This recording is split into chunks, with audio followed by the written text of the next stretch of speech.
Welcome to TMZ Live. Harvey Levin here. Charles here. Welcome back. Thank you.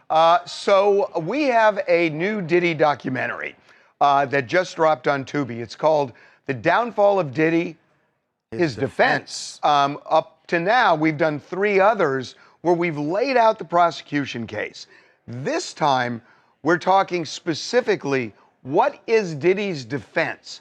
And we decided to test it with a mock jury, and it is fascinating. It is absolutely fascinating, keeping in mind that the real jury will be sitting down to do this. The trial starts first week in May, so this is coming up really quickly. And Diddy is right now, every day, we know this, hammering out what that defense is going to be with his attorneys. And you know, there are so many people who think he's dead to rights, that this thing is over before it begins. It always feels like that, especially before federal trials, because you get to read the indictment. You have all the, not all, but you have much of what the prosecution is going to be. But there's something additional. Of their strategy. There's something additional here. You're right that they hear about all of that. But what they're also hearing is these other lawsuits that have been filed by all these civil law firms, and you're hearing about minors, which aren't going to be part of the criminal case. You're hearing about all these videos with celebrities, not going to be part of the criminal case. And the Cassie video. The Cassie video is going to be part. Right. We're going to get to that in a minute with the jury. But what we did was, number one, we showed them the prosecution's case from one of our documentaries. And then we showed them the defense from the current documentary. And we asked them to deliberate and to vote. Now, there are 3 charges that Diddy is on trial for. Racketeering, sex trafficking, and also the interstate commerce of prostitution. If you think this was a slam dunk, not with our mock jury. There has been no profit motive involved at all. The last word is profit. He's already rich. So whether or not he had the freak-offs or he did whatever. Follow the money. Well, there is no money Exactly. to follow. I mean, the freak-offs aren't okay, the way in which I read it, it's not an illegal business. A freak-off is a freak, or whatever these things are, right? But the profit, that last word actually got my attention, because I was like, how is he making any money in that thing at all? I don't see the coercion part. You know? Because if like he willingly did it and then the person willingly accepted, I don't think one thing that I haven't heard said at this table yet is bribery. So he probably promised a lot of these people either fame, fortune, riches. Whether or not he delivered, I doubt it. But that's another matter entirely, right? So that's obviously, if he incentivized some of these people in order to participate in all of these things, that wouldn't surprise me at all.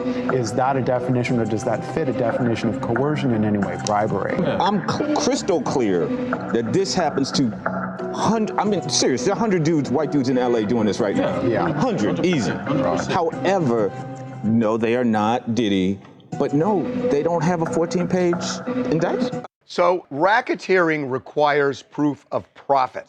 And usually it's an organization like the mafia. Here, they're going after an individual, and you need to show a profit motive. So this jury got really hung up on, where's the profit for Diddy in these freak-offs? And they had a problem with that.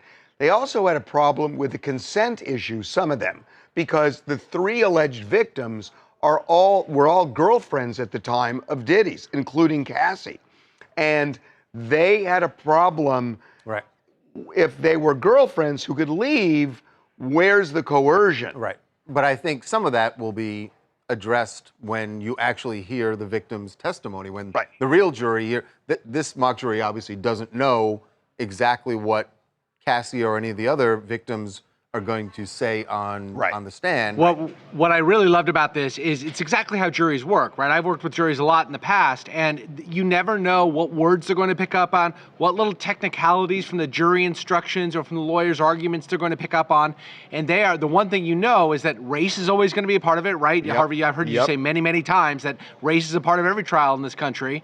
Race is going to be a part of this. There's going to be little picayune points that may not even occur as big points to the press or to the lawyers, but jurors will pick up on it and run with it, and it definitely impacts the outcome of this case. Now, the big thing that is really interesting, and it's going to be a big problem for the defense if you look at this mock jury. The Cassie video. He is not being prosecuted for it. That's a state crime in California, and the statute of limitations is run.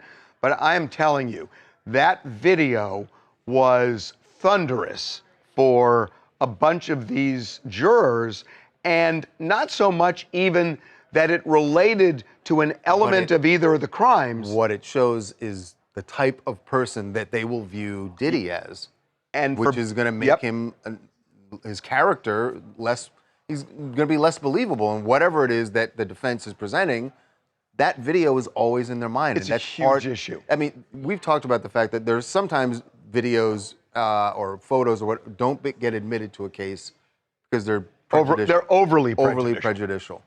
Right. This is getting admitted. Both sides. It's definitely getting admitted. Both sides agree. It's going to be admissible. The defense has a hurdle to jump. I will tell you that they vote in the end, and the vote may surprise you. Hi, my name's Shana, and I'm from the UK.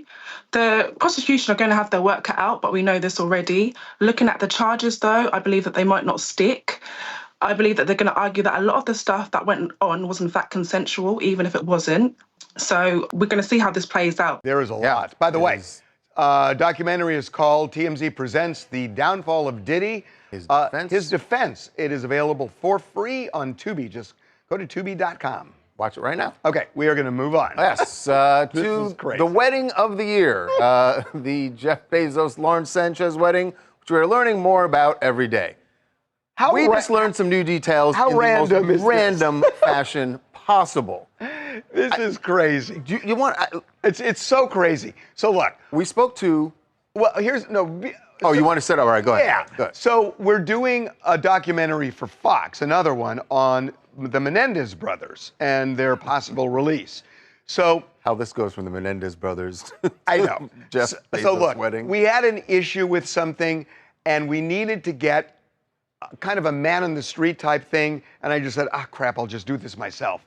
So I went over to Home Depot at 7 o'clock this morning, and I go up to this dude who's coming out of Home Depot, and I say, hey, I'm Harvey Levin from TMZ, and he kind of smiles, and he looks at me, and he says, oh, I'm Lauren Sanchez's brother. And it's like, you gotta be kidding me. You know they say in LA, like, you can't, people think outside of LA think you can't throw a stone without hitting a celebrity. Well, sometimes you don't hit the celebrity, but you hit someone related to the celebrity. And his name is Paul Sanchez. He's Lauren's older brother. And apparently an absolutely sweet guy. He seems like such a nice guy. But we, of course, had to ask him about the wedding, which he is attending, and this is what he had to say. Oh, I'm thrilled beyond belief. It's going to be an amazing event. I think it's going to be like a Princess Di thing. So, I mean, just huge and fun and just a blast. Is Lauren being a bridezilla or is Jeff being a groomzilla? Who's like controlling the narrative? I have no idea. I mean, I talk to my sister, 3 or 4 times a week, but she hasn't mentioned much about the wedding. Now, what do you get for a couple that has everything? A couple that has all the money in the world, what do you buy them as a wedding gift? I have no clue. We're trying to figure that out. I believe it's going to be make a donation to your favorite charity. Okay. He's such a nice guy. Yeah, he said that's what they generally do when they're having parties. Like, don't bring gifts, just donate. By the way, you know what he was buying at home? This whole thing was so crazy. He bought ruffles. Bought some ruffles. He went to Home Depot to buy ruffles. Hey, man, you got to start your morning. Oh, my God. Everybody starts their morning differently. It is the most random thing I think that's ever happened to me. And it's like, because we're doing stories on the wedding, and just the idea, and it's been difficult because they're all so tight. Because everyone's not talking. And then, I will say, and I get Paul's excitement about this. Why wouldn't he be excited?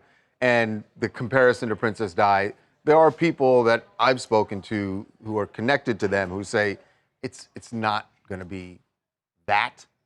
Obviously, it's going to be a lavish wedding, but it's not going to be a royal wedding. So, well, we'll see. What'd you rather be in? A carriage like that or his yacht? I mean, I'll take the yacht. Exactly. Yes, even though maybe it's not going to be royal, but you would rather be there. Right. My name is Desiree Jackson. I'm from Winston-Salem, North Carolina, and I think that that is a really bold statement to make. I think that, Diana was cherished and loved in a total different way, but it's just a really sweet statement from a brother to say, I hope my brother says something like that about me. Yeah. It's I just cannot get over it. It's just so funny. the dumb luck, like It's just, and it was so saying, sometimes it's better to be lucky. totally. Okay, we got to take a break. All right, so when we come back, Kim Kardashian reveals why she decided to get into criminal justice, how she got into the law. I mean, she's not fully a lawyer yet, but she's Drug working on running. it. That's not the full story, but it is close.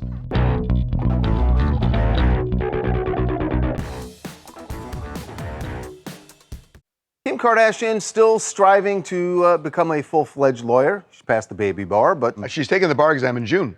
Oh, she is? Yep. Excellent, see? Oh, actually, maybe August, but I know she's taking it this summer. So what put her on this path? We've seen her get some serious results when it comes to criminal reform, when it comes to getting people out of prison who were, given very harsh sentences. Alice Johnson. She's been very successful in this. So what actually got her started on this? A lot of people think it's simply because her father was an attorney, and she has said that that played a part in this.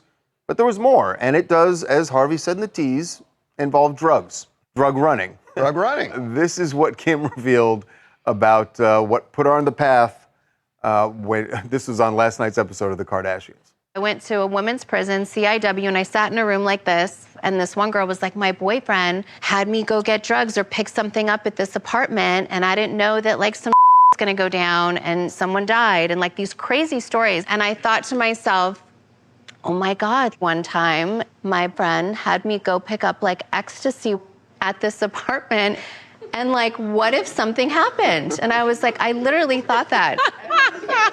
And so Elwood's right. And no, I'm being serious though. If some went down, I would have been able to call my dad, and he would have helped me. And these people didn't have that. I really thought to myself, this is just so crazy. These people need help. I don't even know what to say. You know what I love about that more than anything else? The looks on the faces of the inmates who are sitting there just going, I know. This is what they're hearing. Wah, wah, wah, wah, wah, wah, wah. Going, man, she's hot. I don't want to miss the point. I think what she did is very con, going to speak with inmates. But she also committed a crime, right? She admitted committing a crime in front of police. No, she didn't. Oh, yeah, she went to go pick up illegal drugs. She did say that, Jacob. To give them to her friends. And you know why you can't? You know why you can't prosecute her for it, right? Because she's a celebrity and she's come on. People out. I don't know if the same rules would apply if someone else that's not why. Prison. That's not why. The reason is statute of limitations. No.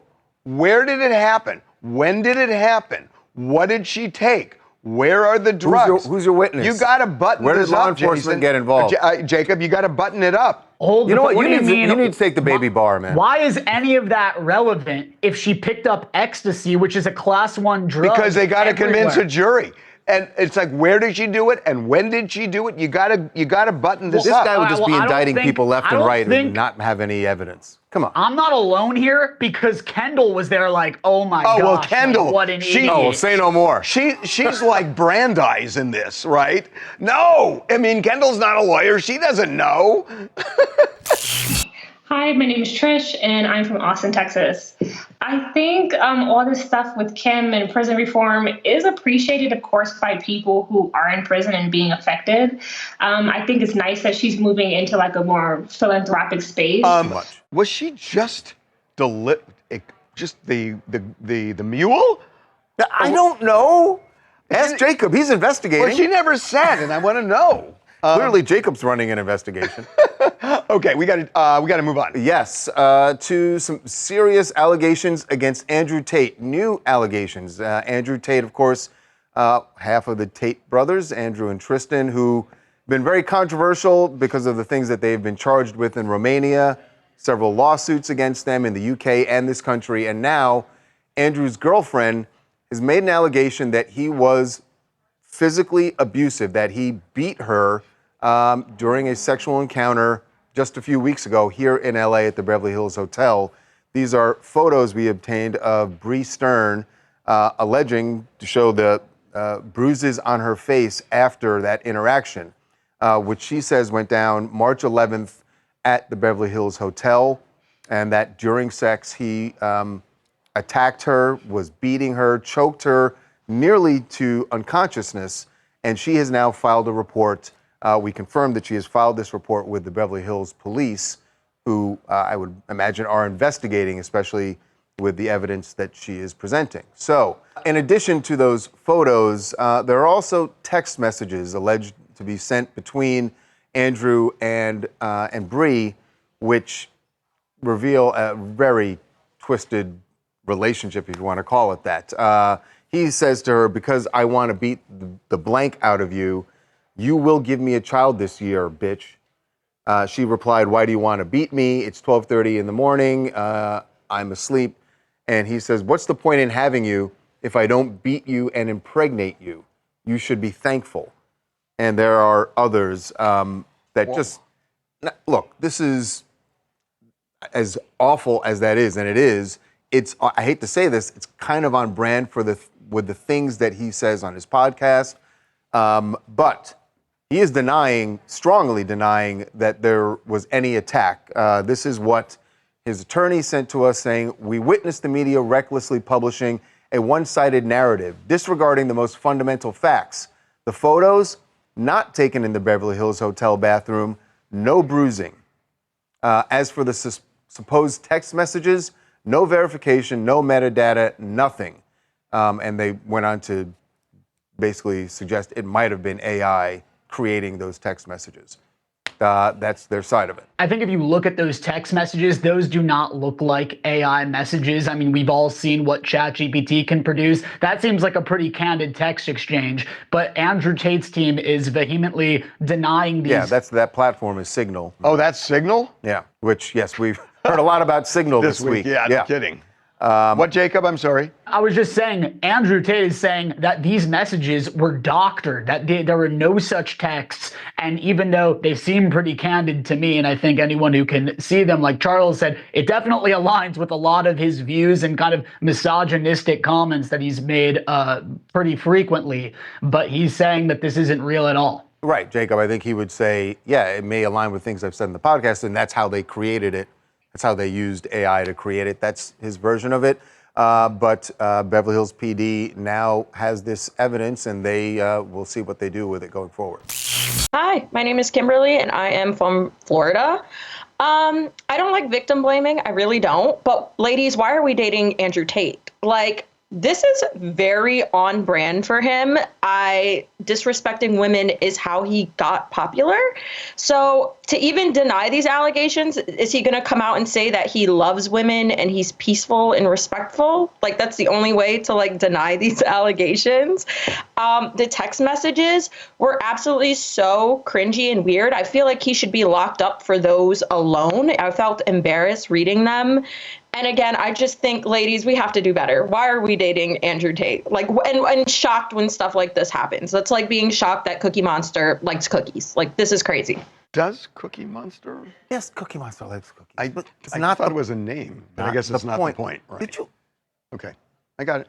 I'm not going to teach you Sesame Street. Okay. But, it is very serious. Ongoing investigation. The police have not reached any conclusion, and if they do, it's probably going to go to the DA, and the DA will make judgment on whether to file or not. File any charges. That's right. Okay, we're taking a break. All right. When we come back, the war between LeBron and Stephen A. Smith. This is the best. It's no longer just words, or at least one of them is talking about getting physical. Move over, Drake and Kendrick. Yeah, this is the new battle. Yeah. We'll see who you got when we come back. TMZ's got every freaking thing. Big celebs, big stories, big events. Justin Timberlake made Portland kids' dream come true by joining a bike bus ride. And they always listen to Justin Timberlake. Cry me a river when they fall. Yeah. It's TMZ. LeBron James is not letting it go. And for that matter, Stephen A. Smith is not letting it go. Well, Stephen A. Smith's responding to LeBron. Okay. Well, you remember that they had a confrontation, we'll say. Some harsh words before a Laker game a couple of weeks ago. This has to do with Stephen A. Smith talking about the fact that Bronny is on the Lakers because of his dad. Right. And he's not blaming Bronny, he's blaming LeBron. Right, saying that you're actually putting the kid in a very uncomfortable and unfair position. Well, LeBron didn't see it that way. No, and he is still talking about it. He was on Pat McAfee's show yesterday and had this to say about Stephen A. Smith, and then we're going to play for you how Stephen A. responded on his show. It started off with, I didn't want to address it. Yeah, sure. I didn't want to address it. I wasn't going to address it, but since the video came out, I feel the need to address it. Hey, on fire. Talk about it. Are you kidding me? If there's one person that couldn't wait to the video to drop so you could address it, it's your ass. Like, seriously? The cameras were rolling, and had I done something, what do y'all want me to do? You want me to act, you want this to be a reincarnation of Chris Rock and Will Smith? And let me state for the record that while we bring up that, let me assure you it wouldn't have gone down like that. I would have gotten my ass kicked. Because had that man put his hands on me, I would have immediately swung on him. Immediately. Oh, well, that opened a door to some old video.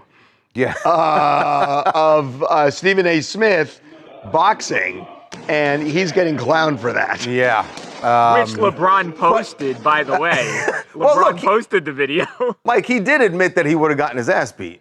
And that's pretty clear from this video that he would have gotten his ass beat. But Stephen A. Smith's not backing down on this. And look, Babcock, you know better than anybody running the sports department, but this is gold. I mean, it's gold for ESPN.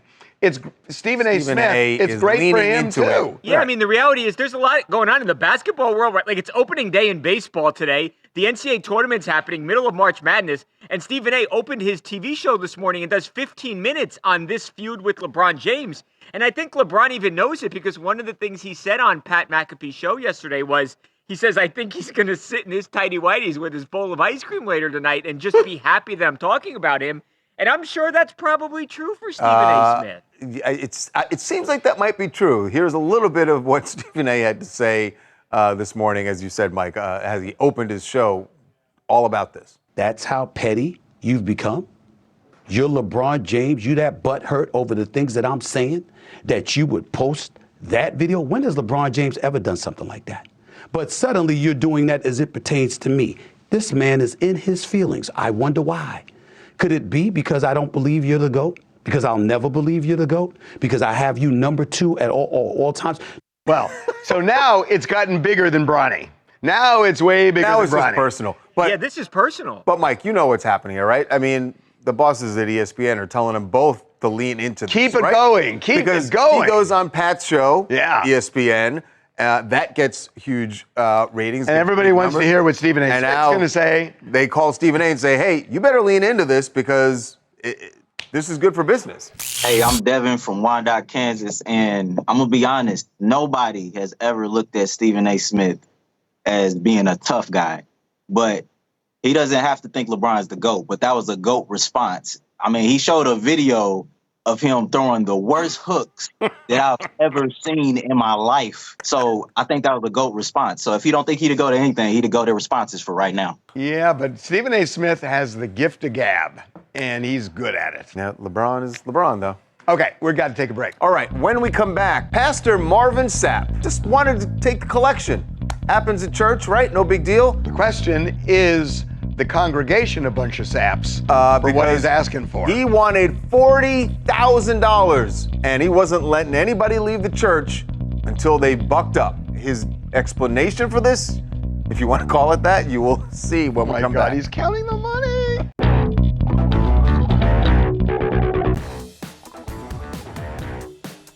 Welcome back to TMZ Live. Going to take you to church now. Yeah. It's going to cost you, though. As you're about to see, from a guy named Marvin Sapp. He is, if you know gospel music, a very successful gospel singer who is now a bishop. And he was speaking at a Pentecostal convention, and it was time to take offering. And he had a goal in mind for this particular offering. And nobody's going to leave until he achieves the goal. $40,000. Now, he said this was necessary. It's the means by which he set up this offering, or the words that he used, that have a lot of people saying that those people in the congregation were held hostage. He has a response to that, but first, here is Marvin Sapp, Pastor Sapp, telling people how much they're going to give and what has to be done. Ushers, close the doors. Close the doors. Close the doors. We all gonna leave together. If I get 1,000 in the sanctuary to give this, that's $40,000 tonight. I'm challenging each of you all down here to give a $20 seed. I need everyone standing up here with us, with me, to plant a seed of $100. Because again, it costs to sit up here. I got you.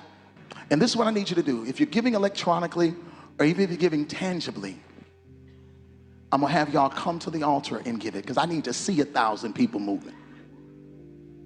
Bring them baskets. I want the baskets up here. I want to see the folk. Y'all start moving.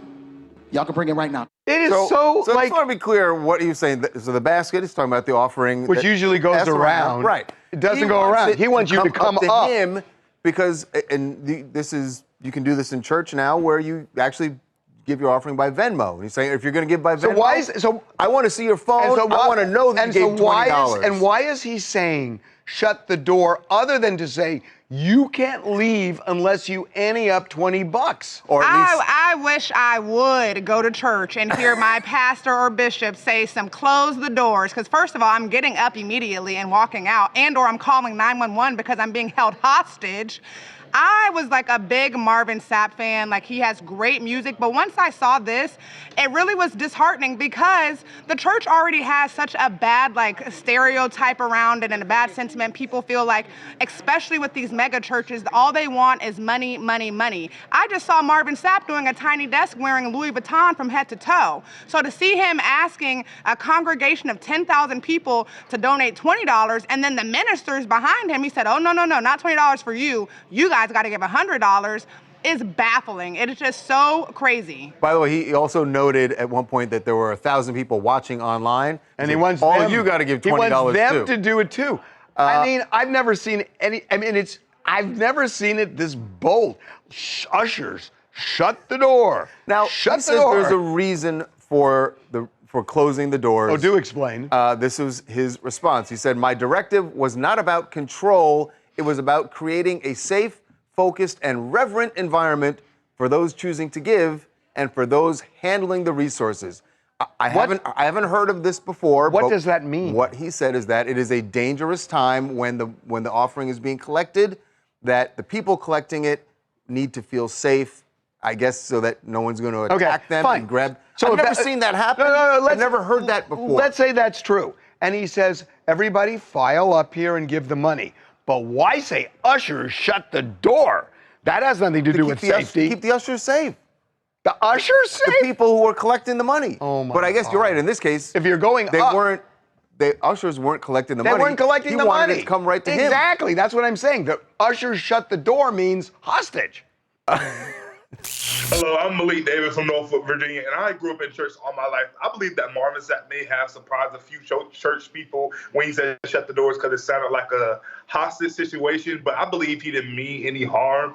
The delivery was a bit off, but I feel like he could do like a benefit concert to raise that $40K, you know? Yeah, you're right. Benefit concerts they do, but this wasn't that wasn't the setting, which is why it made some people. But listen, I'm going to just shut up. Maybe he's right. I haven't been in that particular service, and maybe it is Charles, chaotic. call a spade a spade. You know he was wrong for that. Just call a spade a spade. He should not have done that, period. I don't know, Tawanda.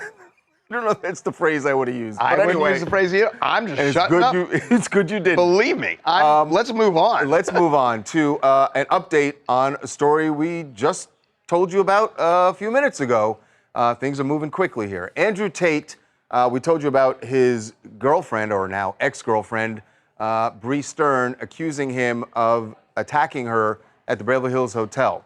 Well, she is now, in addition to going to police, has filed a lawsuit. We just got this into the newsroom, and she has filed a lawsuit for sexual assault against Andrew Tate. This is now at least the third time he's been accused of something like this in a lawsuit.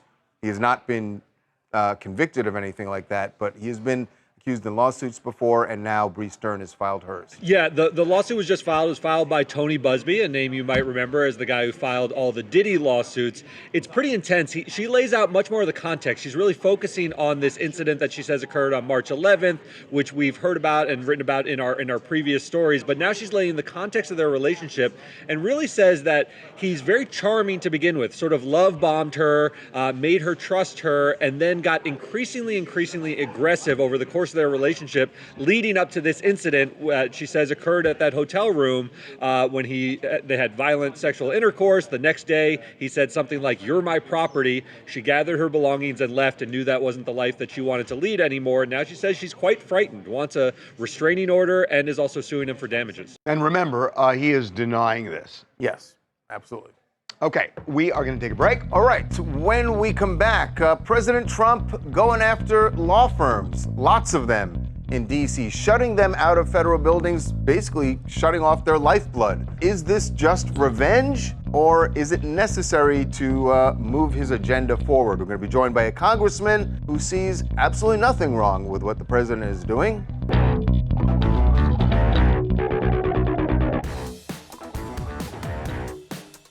Well, it is getting harder and harder to practice law in Washington, D.C. If you've been in business, if your firm has been in business there for any period of time, you've probably done work with the government. That's why they're there. A lot of them are there. I don't think there's any major firm that hasn't. Right. In D.C. But if you've done work with the government, with the Biden administration, if you've done work with any investigators who worked on anything related to President Trump, well, you got a problem now. This week, the president signed a new executive order. This is the word that a lot of people have used describing it, targeting certain D.C. law firms that were involved in investigations against President Trump during his first administration. So Trump is calling these firms frivolous in terms of filing frivolous actions. It goes beyond frivolous, but the consequences are he is stripping them of their security clearances. He is banning them from federal buildings and saying you can no longer represent anybody in the federal government. And this would literally shut down a number of firms. Unless you cut a deal. And one of them cut a deal, basically saying that they will spend millions of dollars in legal fees helping causes that Trump supports, and also apologizing for a former partner who dared to do work that Trump disagreed with. Right. Seems like a very obvious and out there, just no one is trying to cover up, like a quid pro quo, right? I mean, you apologize and do work for us for free, and then you can get your clearance back. Well, they bend the knee. Right. Kiss the ring or else. It just seems like an odd thing to do out in the open, as the administration is doing now. And these law firms are outraged about this. Some of them are starting to speak up. And but they don't know what to do because they are dependent on access. Right. So what's the administration doing here? Joining us now to discuss this, Congressman Marlin Stutzman. He is a U.S. rep from the state of Indiana. He is joining us right now. Congressman, welcome to TMZ Live. Nice to meet you. Thank you. Great to be with you, gentlemen, this afternoon. We appreciate it. So, look, I'm an attorney. I know a lot of lawyers who practice in D.C. What say you about Donald Trump targeting firms that either opposed his policies or were in any way involved in any of the investigations into Trump in the past? Well, first of all, great to be with you. But I would say, I'm a business guy. And when you're trying to accomplish your goals, you work with people that you know are going to help accomplish those goals. And I just think that, everything that President Trump has dealt with over the past 8 years, he's coming in with a much more skeptical eye with those on the other side. And I mean, let's just be honest. We know that the partisan politics in Washington is greater now than it seems like it's ever been before. I wouldn't say that entirely. It's obviously been worse in other parts of America's history, but the lawfare, the assassination attempt, I think President Trump feels like he's going to be sure that he works and knows who's working in Washington that his agenda is going to be accomplished, and that he doesn't have to keep dealing with distractions. So, some people are going to call it targeting. I think he's just simply making sure that his agenda has a path forward without major distractions with the lawfare movement that we've seen happen over the past 8 years. Here's the thing about that. You have to tolerate opposition sometimes, and people oppose policies. In at least 2 cases, the reason Trump sidelined these law firms was because of partners in the firm who are no longer even there. And that was his gripe. So it feels like vengeance. It feels like revenge. And revenge, I think, should not have a place in the executive branch of government to say, I hate what one of your former partners did. Apologize for him, or else you're not going to be able to basically do your job, because that's why they're in D.C. It's motivated by revenge. I don't think it is motivated by revenge. We all know when a new administration comes into office, there's a new agenda, there's a new personality, there's new people, and they're going to work with people who they know they can trust to move their agenda forward. This happened under, President Clinton. This happened under George W. Bush. When did they? Give me it, because I've looked. Give me one example where any of these presidents in our history has banned a law firm. By the way, from executive order. Yeah, banned a law firm from basically practicing federal law in D.C. They didn't have to do it by an executive order. They just didn't do it. This is time for a reset in Washington, D.C. more than anywhere else. To what? It doesn't feel like a reset. To get them to comply? Is that what you're saying? To find get ways them to on work board together. I think there's, the message has been sent, hey, he's already rescinded one of those already, but it's like, you know what? We have to come to the table and work together. They said, we'll give you we're going to give you free legal services. I think a lot of time people don't like to think politics as business, but it is. It's a form of business. It's like, you know what? Where can we work together? Can I trust you? Are you going to uphold your end of the deal? Or if you're going to go work behind my back and come after me on the backside, I'm not gonna trust you. The logical extension of what you're saying would be that the next step, because we know how Trump feels about the media, or at least lots of the media, is to revoke FCC licenses for some of the networks that have opposed some of his policies. Would that be on the table? Well, I don't think so. Look at what happened, over the last 4 years again with social media and, the cancel movement. It seemed like it was happening without government even being involved. There was a push to cancel people from having their voices heard. And so I think that's why the American people voted for President Trump, because they truly believe that we should all have the opportunity to speak. And, social media is a place where people can always speak their mind and more. But it's important for all of us to protect those rights. And I truly believe that President Trump is doing that. But when somebody is going to come after him directly, and everything that he's dealt with, from the lawfare to the assassination attempts, I think he is going to be sure that he's got a strong hand and he's going to use it. Okay. Well, he's definitely going to use it. He's definitely going to use it to sign those executive orders. Absolutely. Hey, Congressman, we appreciate you jumping on. Thank you so much. You bet. Good to be with you guys. Appreciate it. Okay, we got to take a break. All right. When we come back, a news story we just broke about Gene Hackman and his wife and what is happening with their bodies, which there was a whole autopsy and investigation, which is complete. So why hasn't anyone claimed those bodies?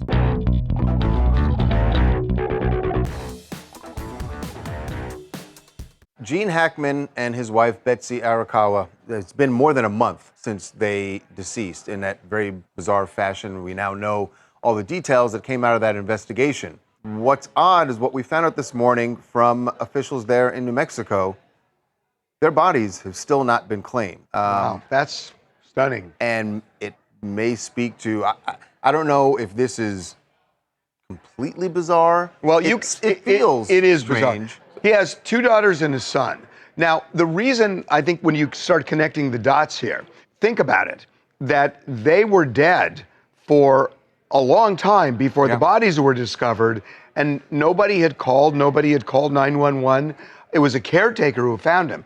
So it seems So like it his seemed kids like they didn't have a close relationship. And the other reason that you don't think they had a close relationship is, remember, Gene didn't put them in the will. Right. They may end up getting something because of the way this plays out, but the fact that they weren't in the will, I think, says something about the relationship. It does, but Yeah, Harvey, I think those theories are probably correct. So basically how the medical examiner's website works in New Mexico is they have these lists of unclaimed defendants that they basically update every Monday and Friday. Their names are still on the list. We called over there just confirming that nothing has changed, obviously, since Monday. They said no, that they still do have the bodies.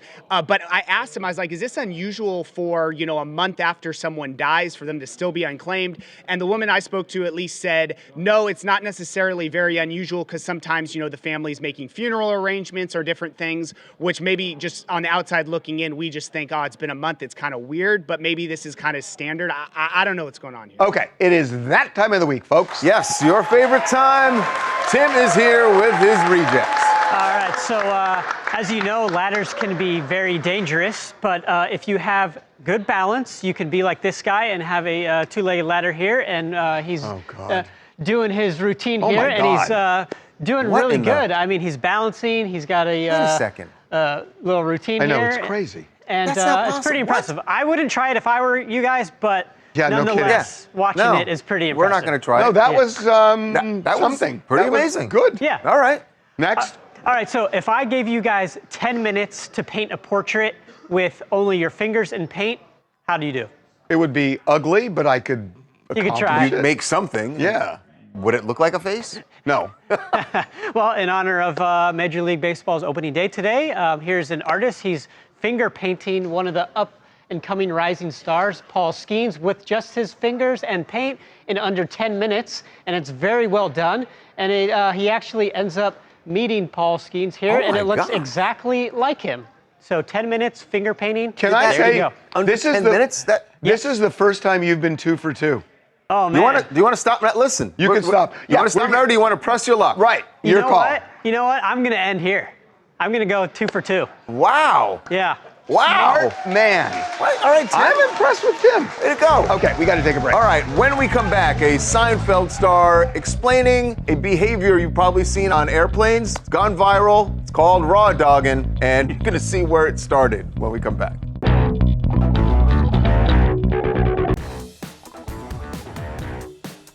Maybe you've been on an airplane, you've seen someone doing this. It's actually a viral meme. It's called raw dogging. And Patrick Warburton from Seinfeld says he actually started it. This is when someone just sits on a plane, they don't listen to anything, they don't watch anything, they're not reading anything, they just sit in their seat. Here's his explanation for where it all started. So this raw dogging has become a bit of a thing, and I feel a bit responsible. My concern is that somebody's going to get hurt. And if you go into this thing blindly, you know what I'm saying? Just not reading, watching something. You better be okay with what's going on up here. It's that your old noggin. I'm not, but it's weird and entertaining at times. Just be careful. You know what? I do that. But no, I do that. I mean, either I don't watch movies on flights, and I'll either read or I'll just sit there. Well, you're about to take a flight. Are you gonna raw dog? I'm gonna go to sleep. Thank you, Lunesta. We'll see you tomorrow.